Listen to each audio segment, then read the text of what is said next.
Assalamualaikum warahmatullahi wabarakatuh. Salam sejahtera untuk kita semua.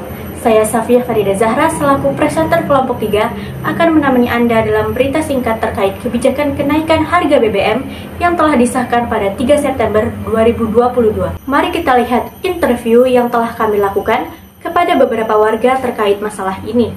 Pak, boleh perkenalkan namanya? Nama saya Asmi Chandra. Saya dengan Dini.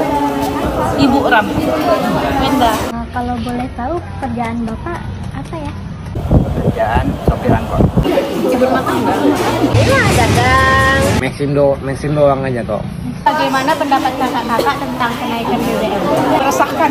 Ikuti aja. Ya, ikuti aja lah kalau jadi saya. Lagi bisa isi BBM, isi kota bisa ya jalan kaki. Semampunya aja isi BBM. Ini barang naik, kita nggak bisa menaikkan harga karena mempengaruhi sama pembeli kita juga. Memang sangat berpengaruh. Sama aja kok. Kan keluar dari pagi. Bagaimana cara Bapak menyikapi kenaikan BBM ini? Kalau bisa demo. Ya menyikapi ya seperti Bapak terpaksa menerima karena kami sopir nggak bisa berbuat apa-apa karena kami butuh BBM, tapi yang namanya Pertamina mengatakan naik ya kami mau tak mau harus beli. Yang penting kita ada pelanggan, yang bikin aja udah. Yang penting semangat aja cari duitnya. Apa saran Bapak untuk pemerintah tentang kenaikan BBM ini? Bukanlah segera. Bijak lagi dengan peraturan. Pemerintah lebih sigap sih turun ke lapangan, melihat keadaan yang masyarakat kecil gitu. Tidak ada hal lain lagi yang untuk dinaikkan, kenapa harus BBM. Jadi kalau BBM naik kan dampaknya tinggi, semua barang-barang pasti naik. Turun aja seperti dulu lagi. Nah, Bapak, terima kasih. Terima kasih, Bu. Masalah ini membuat banyak warga resah. Lantas, apa sebenarnya alasan pemerintah mengesahkan kebijakan ini? Mari kita dengar tanggapan Bapak Presiden kita, Bapak Joko Widodo. Bapak, Ibu, dan saudara-saudara sekalian yang saya hormati, pemerintah telah berupaya sekuat tenaga untuk melindungi rakyat dari gejolak harga minyak dunia. Saya sebetulnya ingin harga BBM di dalam negeri tetap terjangkau dengan memberikan subsidi dari APBN. Tetapi anggaran subsidi dan kompensasi BBM tahun 2022 telah meningkat 3 kali lipat dari 152,5 triliun menjadi 502,4 triliun rupiah. Dan itu akan meningkat terus. Dan lagi, lebih dari 70% subsidi justru dinikmati oleh kelompok masyarakat yang mampu, yaitu pemilik mobil-mobil pribadi.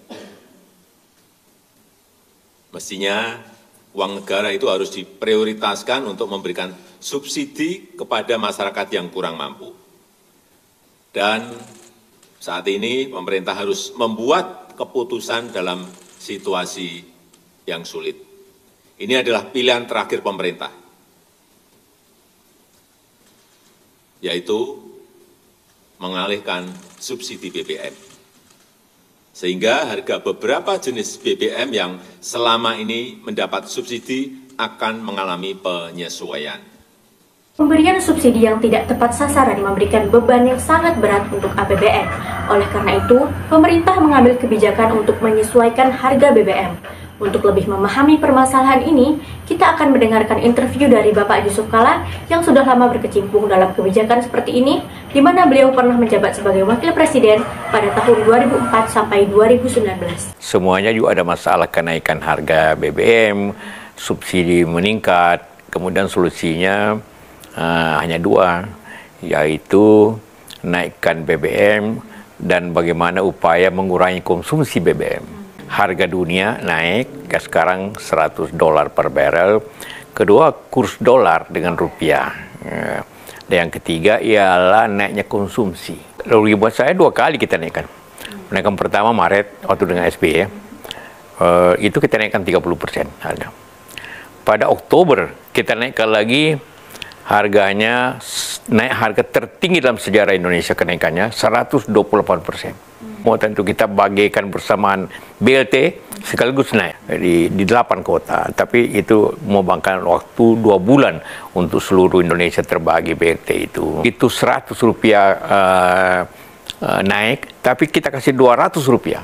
Jadi rakyat itu lebih untung, rakyat yang tidak mampu ya, lebih untung. Karena hanya beli di samping itu bukan itu langkah pertama. Kita naikkan kita kasih BLT. Langkah kedua pada waktu ialah mengurangi konsumsi BBM. Hemat, contohnya apa yang energi listrik, karena listrik juga memakan BBM, diesel masih banyak waktu itu. Kita atur tidak boleh lebih 25 derajat, tidak boleh kurang dari 25 derajat. Kemudian juga kita ganti minyak tanah ke LPG, itu menghemat kira-kira waktu itu 40 triliun. Jadi bukan hanya naikkan BBM, mengurangi pemakaian BBM juga jadi dua cara kita pakai waktu itu. Sehingga walaupun harga tingginya luar biasa 128%, tapi rakyat menerimanya dengan baik, tidak mengurangi beban APBN malah. Itu artinya karena bisa menghemat 50 triliun. Tambah BLT sebenarnya yang kita dulunya makan itu bantuan langsung tunai. Itu cuma 50%. Jadi 50% itu mengurangi beban APBN justru. Dan itu hanya katakanlah dulu kita hanya kasih BLT itu 6 bulan. Ada juga pernah setahun. Jadi tahun berikutnya sudah anggaran kembali normal dengan subsidi lebih rendah. Otomatis saja pengalaman saya dalam 6 bulan konsumsi BBM itu turun 20%. Kalau selama dulu kita naikkan BBM, orang beralih dari naik mobil sendiri ke naik mobil umum. Nah, jadi seperti itu. Dengan stabilnya ekonomi. Jangan lupa setelah langkah itu pertumbuhan ekonomi 5-6% terjadi.